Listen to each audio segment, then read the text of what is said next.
પણ આપણી બધાની ભાષામાં, આપણી બધાની સમજણમાં ધર્મ એટલે શું? તો કે સવારમાં કપાળમાં ચાંદલો કરો, હાથમાં માળા લઈને બેસી જાઓ, ભગવાનના મંદિરે જાઓ, આ ધર્મ છે? એ ધર્મ નથી. ધર્મની એક વ્યાખ્યા છે, પોતાના કર્તવ્યનું જે માણસને ભાન રહે, એનાથી મોટો ધર્મ સંસારમાં બીજો કશું જ નથી. મારી ફરજ શું છે, મારું કર્તવ્ય શું છે, ભાગવતજીના આધારે તમને કહું કે પોતાના કર્તવ્ય કરતા ભગવાનનું ભજન પણ મોટું નથી. તમે કદાચ ભગવાનનું નામ સતત લેતા હો, ન ભોજન કરતા હો, ન પાણી પીતા હો, સતત ભગવાનનું ભજન કરતા હોય, છતાં પણ યાદ રાખજો, આ બધા જ કરતા તમારું કર્તવ્ય ધર્મ સૌથી મોટો છે. તમારી ફરજ નિભાવવી સૌથી મોટી છે. વૃદ્ધ મા બાપ ઘરની અંદર પ્રેમથી રહી ન શકતા હોય અને તમે મંદિરોમાં જઈ અને ગમે તેટલી માળા ફેરવશો, તમારી માળાઓ સ્વીકાર નહીં થાય. ક્યારે? તમારું કર્તવ્ય શું? તો ભાગવતજીમાં તમે નારદજીનું નામ તો સાંભળ્યું છે, બધાએ સાંભળ્યું છે ને? હાલો, મારે પૂછવું પડે છે, જાગો છો ને? ક્યારેક ક્યારેક તમે લોકો એટલા બધા આમ ઊંડાણથી કથા સાંભળવા લાગી જાવ ને, તો મને એમ થાય કે સમાધિમાં ન વ્યા છે થારું. એટલે મારે વારે વારે પૂછવું પડે છે, જાગો છો ને?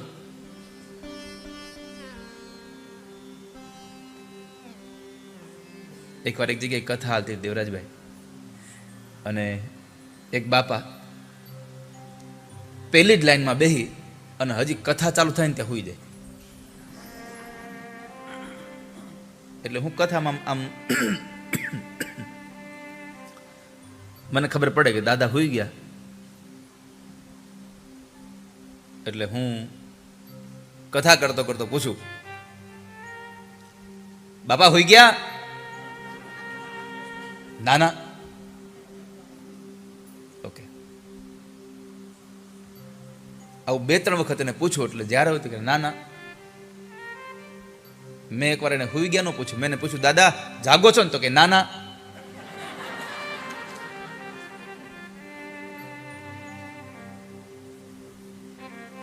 જો કે અહીંયા તો તમે જાગેલા છો, એટલા માટે તમે કથામાં બેઠા છો.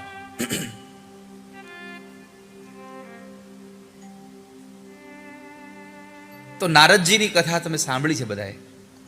નારદજી પૂર્વાશ્રમની અંદર એક દાસીના દીકરા હતા. પૂર્વજન્મમાં દાસી હતા, દાસીના દીકરા હતા.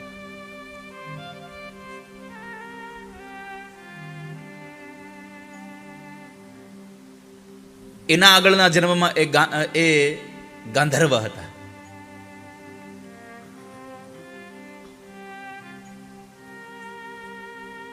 પણ જ્યારે ગંધર્વ હતા ત્યારે એને અભિમાન એટલું બધું હતું કે એમને લઈ અને બીજા જન્મમાં એમને દાસીના દીકરા થવું પડ્યું.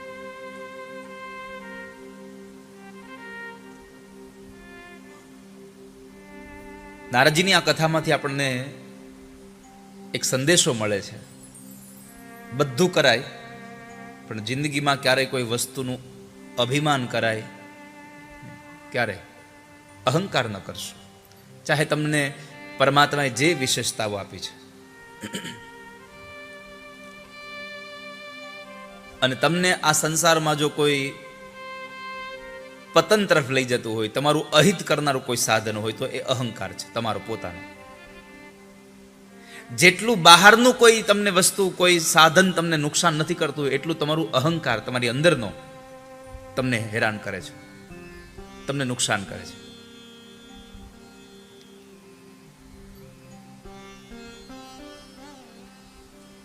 તો ગંધર્વના એ અવતારમાં એમને બહુ બધો અહંકાર હતો, એટલે બીજો જન્મ એનો દાસીના દીકરા તરીકે થયો.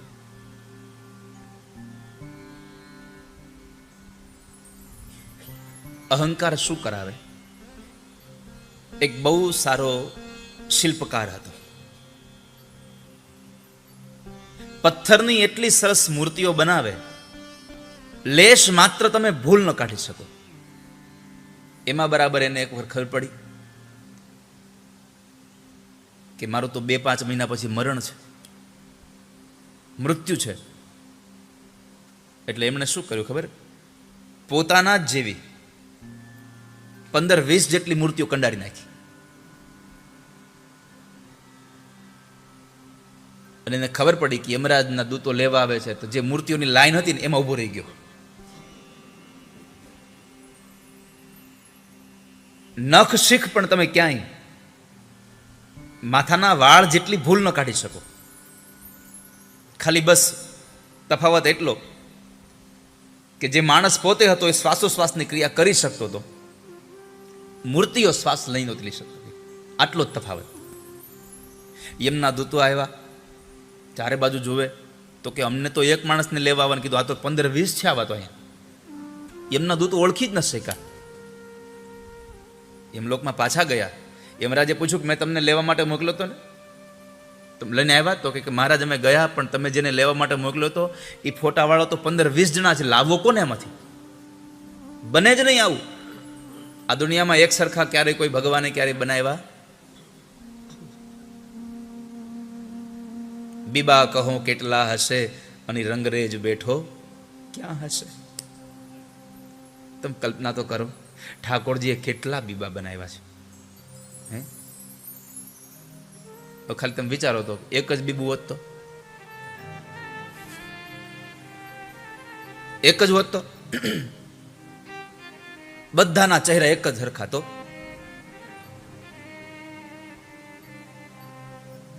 એટલે જ પરમાત્માએ ક્યાંય એક સરખું બીબું બનાવ્યું નથી. આ માણસને પકડવા માટે યમરાજે કીધું કે લાવો હું જાઉં. યમરાજ પોતે આવ્યા છે. આને ખબર પડી કે યમરાજ આવ્યો, પાછો ઉભો રહી ગયો લાઈનમાં.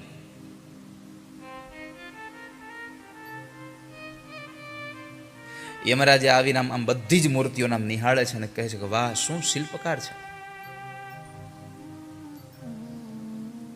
આટલી સરસ મૂર્તિઓ આબેહૂબ કે જાણે સાચો માણસ હોય આવું બનાવ્યું. એની સાથે યમરાજના દૂતો હતા. યમરાજે કીધું કે આ માણસ શિલ્પકાર બહુ મોટો છે, આટલી મોટી કળા છે ને આમાં, તમે ગોતવા જાઓ તો ક્યાંય ભૂલ ન મળે. આવી સરસ કળા છે, પણ આ બધી મૂર્તિઓમાં એક મૂર્તિમાં થોડીક ભૂલ રહી ગઈ છે એનાથી. આ ઓલો સાંભળતો હતો જેને બનાવી હતી ને, યમરાજે કીધું કે એક મૂર્તિમાં ખાલી થોડીક અમથી ભૂલ રહી ગઈ છે, બાકી એનાથી આ અજાણતા રહી ગઈ છે, બાકી ભૂલ થાય નહીં એની. આવું બોલ્યા, તરત એ મૂર્તિમાંથી બારો આવ્યો, અરે ભૂલ હોય જ નહીં કોઈ દી. યમરાજે કીધું આ જ ભૂલ છે, હાલ. ઉપાડ્યો.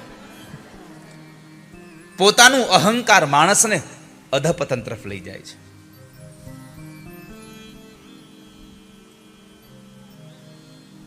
તો જ્યારે દાસીના દીકરા હતા દેવર્ષિ નારદ,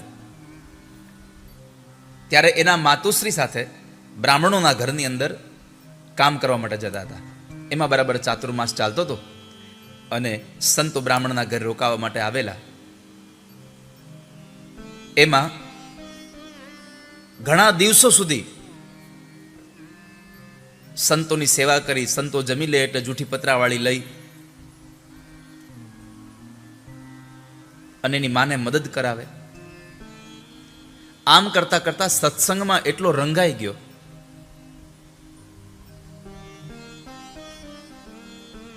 પ્રભુનું એને ભજન લાગી ગયું. એટલે સંતો જ્યારે ચાતુર્માસ સમાપન કરીને જતા હતા તો સંતોને કીધું મને સાથે લઈ જાવ ને, મારે સાથે આવવું છે, મને લઈ જાવ સાથે.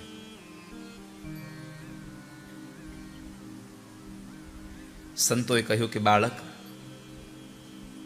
ભગવાન પ્રત્યેની ભક્તિની આ તારામાં લાગણીઓ જોઈ, ભાવનાઓ જોઈ અમે ખૂબ રાજી થયા છીએ, પણ અત્યારે તારું એક કર્તવ્ય બાકી છે. નારદજીએ પૂછ્યું કે મારું શું કર્તવ્ય બાકી છે?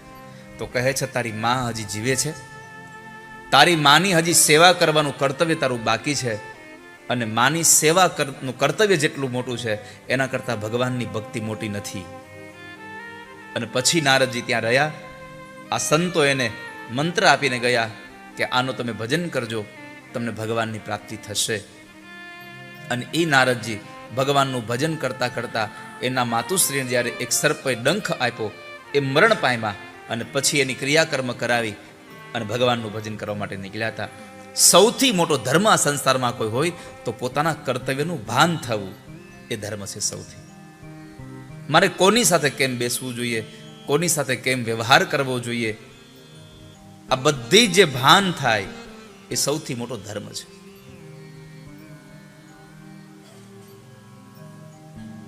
તમારો ધર્મ જ તમને આનંદની અનુભૂતિ કરાવે છે.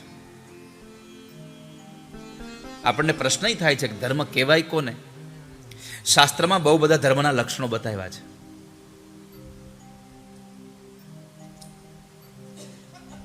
આપણા મગજમાં તો ધર્મ એટલે અલગ અલગ સંપ્રદાયો, એને આપણે ધર્મ કહીએ છીએ. અમે વૈષ્ણવ ધર્મને પાળીએ છીએ, અમે રામ ધર્મને પાળીએ છીએ, અમે શિવ ધર્મને પાળીએ છીએ, અમે સ્વામિનારાયણ ધર્મને પાળીએ. આ બધા સંપ્રદાયો છે, ધર્મ નથી. ધર્મ તો સનાતન એક જ છે. આપણે એક જ થડમાંથી બધા નીકળેલા છીએ, સનાતનીઓ છીએ. આપણે હિન્દુ છીએ. પણ ધર્મના લક્ષણો મનુ મહારાજે મનુસ્મૃતિમાં 10 લક્ષણો આપ્યા છે. કોને કોને ધર્મ કહેવાય?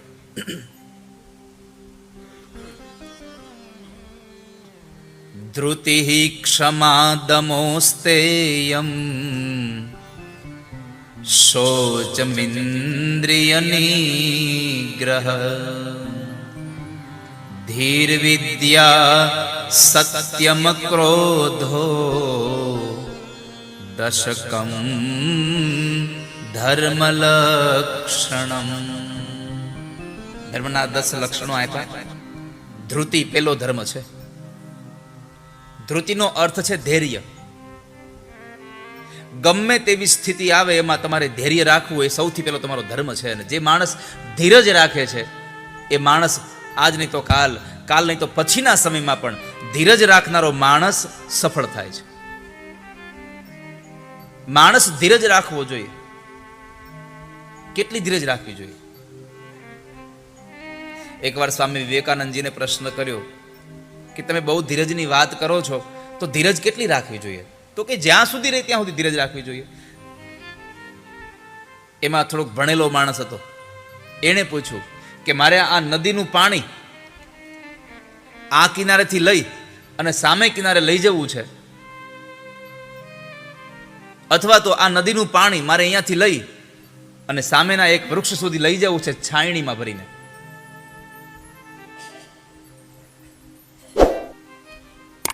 આપણે અનાજ સાફ કરવાની છાવણી આવે ને, એમાં મારે લઈને પાણી સામે સુધી લઈ જવું છે તો કેટલી ધીરજ રાખવી જોઈએ? હવે આપણને એમ ન લાગે કે આ તો માણસ જ ગાંડો છે?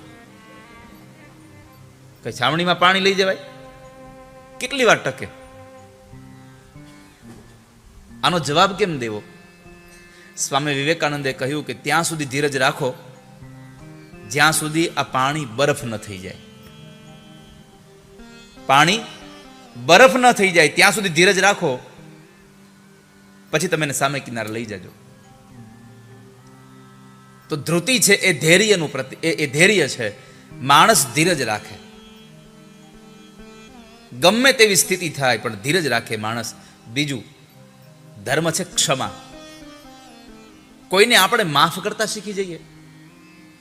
તમારો અપરાધ કરનારો માણસ દંડને લાયક હોય છતાં પણ એને દંડના બદલે જો તમે એને ક્ષમા આપી દો તો સૌથી મોટા તમારા અંદર રહેલો ધર્મ છે. દંડ દેનારો માણસ મોટો નથી થતો.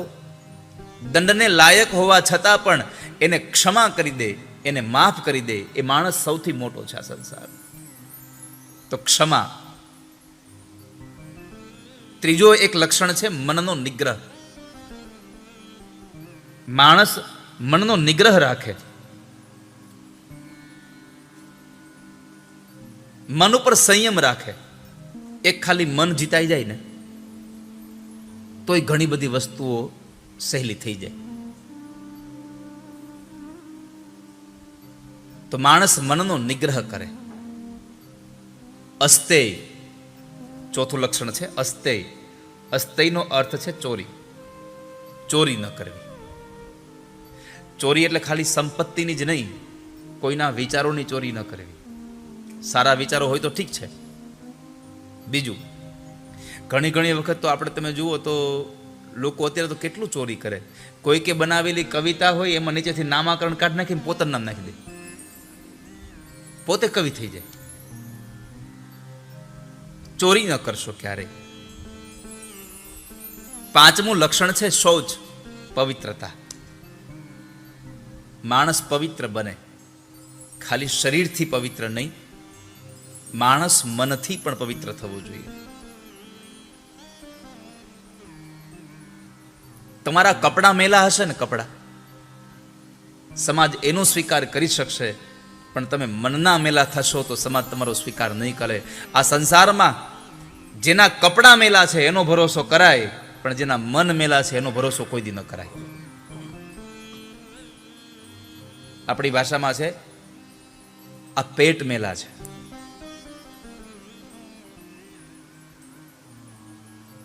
તો માણસ શૌચ, પવિત્રતા રાખે.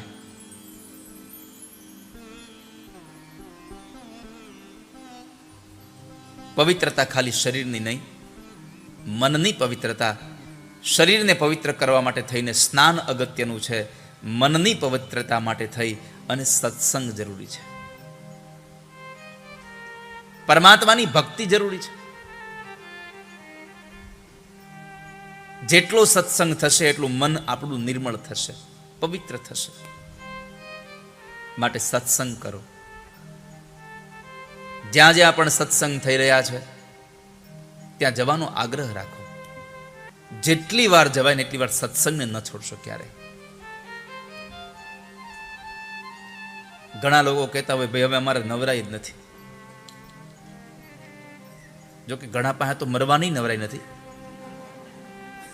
એટલા કામમાં પડી જાય તો એ કે મરવાની નવરાઈ નથી.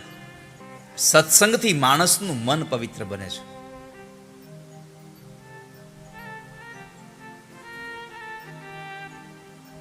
માટે આપ સત્સંગમાં જાઓ.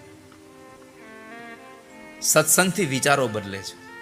અને આ સંસારમાં તમને સૌથી વધારે સુખ કોઈ આપતું હોય ને, ઘણા લોકોને એમ છે કે પૈસા સુખ આપે છે. ખાલી પૈસા સુખ નથી આપતા. તમને સુખી કરવાનું સૌથી મોટું કોઈ સાધન હોય તો તમારા વિચારો છે. માણસ વિચારોથી સુખી બને છે. અને વિચારો સારા ત્યારે જ મળે જ્યારે તમે સત્સંગમાં જતા હોય. રામચરિતમાનસ એમ કહે છે, બિનુ સત્સંગ વિવેક ન હોય. પૈસા તમારી પાસે ગમે તેટલા હોય, પણ તમારામાં જો વિવેક નહીં હોય તો 5 માણસો તમને બોલાવશે નહીં. તમે સંપત્તિ વાળા ભલે ન હો, પણ તમારા વિચાર સારા હોય, તમારું વર્તન સારું હોય, તો પૈસાવાળા લોકો તમને યાદ કરશે કે એને બોલાવો. તો બિનુ સત્સંગ વિવેક ન હોય. સત્સંગ વગર માણસને વિવેક પ્રાપ્ત થતો જ નથી.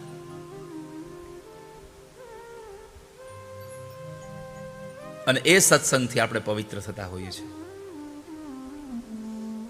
દુનિયામાં 3 વસ્તુની પવિત્રતા જરૂરી છે: તન, મન અને ધન. આ 3 વસ્તુઓની પવિત્રતા છે. તન કહેતા શરીર. શરીરની પવિત્રતા માટે સ્નાન જરૂરી છે. મનની પવિત્રતા માટે સત્સંગ જરૂરી છે. અને ધનની પવિત્રતા માટે દાન જરૂરી છે. શાસ્ત્ર તો એમ બતાવે છે કે માણસે પોતાના આવકનો 10મો ભાગ સારામાં સારી નિષ્ઠા સાથે દાન કરી દેવો જોઈએ.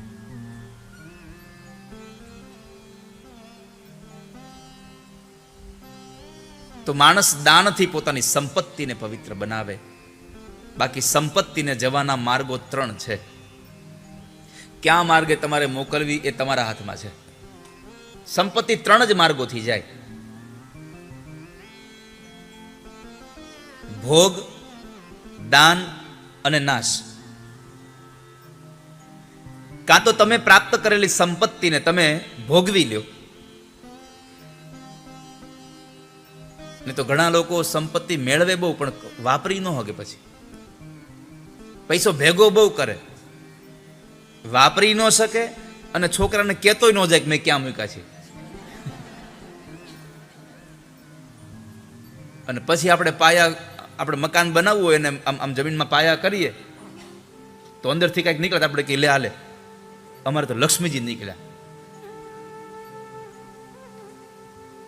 ઘણી વખત નથી આપણે સાંભળતા કે કોઈક જગ્યાએથી ઘણી બધી મૂડી માટલું નીકળ્યું, અને પહેલાના સમયમાં આપણે આવા કંઈ તેજુર ને એવું હતું નહીં.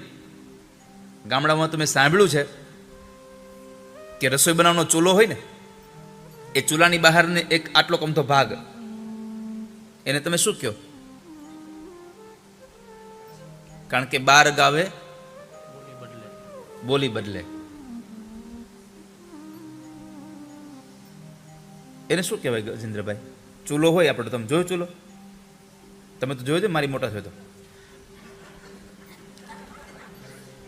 ચૂલો હોય એની પછી ચૂલા પછી જે આગ હોય ને, અગ્નિ, એના પછીનો ભાગ એક બાર હોય, લાકડા આમ શું કહેવાય? આગમન. આગમન, ઓકે.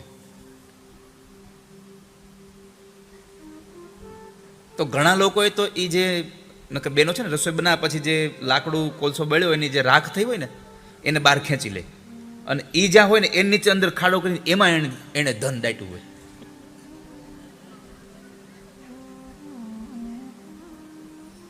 તમારું મગજ કામ ન કરે ત્યાં હંગરી આવતા હતા લોકો.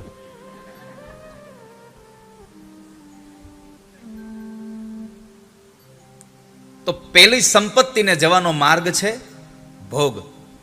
તમે તમારા માટે વાપરી લો.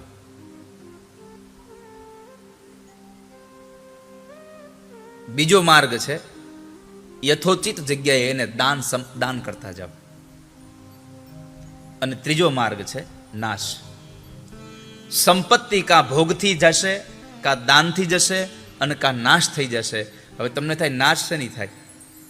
કા સંપત્તિ પેલા વહી જાય તમારી પેલા હાથમાંથી, અને કા તમે પેલા વહ્યા જશો.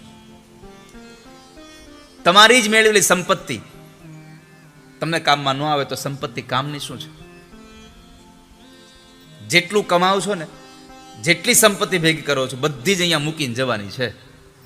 એમાંથી 1 રૂપિયો તમારી હારે આવવાનો નથી.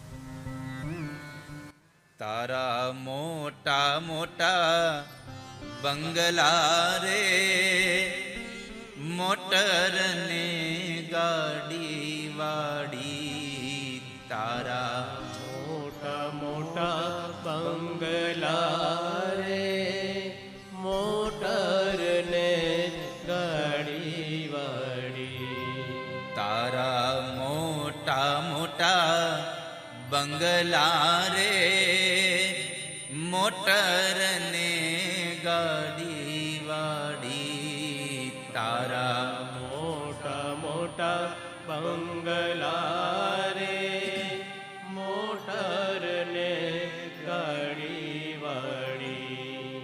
બધી માયા મૂડી મેલીને ખાલી હાથે જાવું પડશે. માયા મૂડી મેલીને ખાલી હાથે જાવું પડશે. કોણ જાણી શકે કાળને રે, સવારે કાલ કેવું થશે. કોણ જાણી શકે કાળને રે, સવારે કાલ કેવું થશે. આપણી સંપત્તિ અહીંયા જ મૂકીને જતું રહેવાનું. માટે યથોચિત જગ્યાએ એ સંપત્તિનો સદુપયોગ કરી લો. એ સંપત્તિ દ્વારા તમે જે ઉપર લઈ જઈ શકો છો ને, એવી મૂડી કમાવી. પૈસો ભેગો નહીં આવે, ઉપર તમારી સાથે આવશે શું? ખાલી પુણ્ય. તમારા સત્કર્મનું ભાથું તમારી ભેગું આવશે. બાકી કાંઈ ભેગું આવશે નહીં. અને ઉપરના લોકમાં ખાલી પુણ્યની જ કરન્સી હાલે છે. જેમ અહીંયા ડોલર ચાલે છે ને એમ ત્યાં પુણ્ય જ ચાલે છે. જે દેશમાં જેની કરન્સી ચાલતી હોય એ લઈને જવું પડે, બીજી કશી ત્યાં ચાલે નહીં. તો ઉપરના લોકમાં પુણ્યની કરન્સી ચાલે છે અને એ પુણ્યની કરન્સી અહીંયાથી જ તમારી પાસે જે કરન્સી છે એને કન્વર્ટ કરી અને લઈ જવી પડશે. માટે તમારી પાસે જે સંપત્તિ છે એનો સદુપયોગ કરી અને પુણ્યમાં એને ટ્રાન્સફર કરી અને લઈ જવાને. તો અહીંયા પવિત્રતાની વાત બતાવી એટલે 3 વસ્તુની પવિત્રતા જરૂરી છે: તન, મન અને ધન. ઇન્દ્રિય નિગ્રહની વાત છે. માણસ પોતાની ઇન્દ્રિયોને વશ કરતો થાય. નિર્મળ બુદ્ધિ,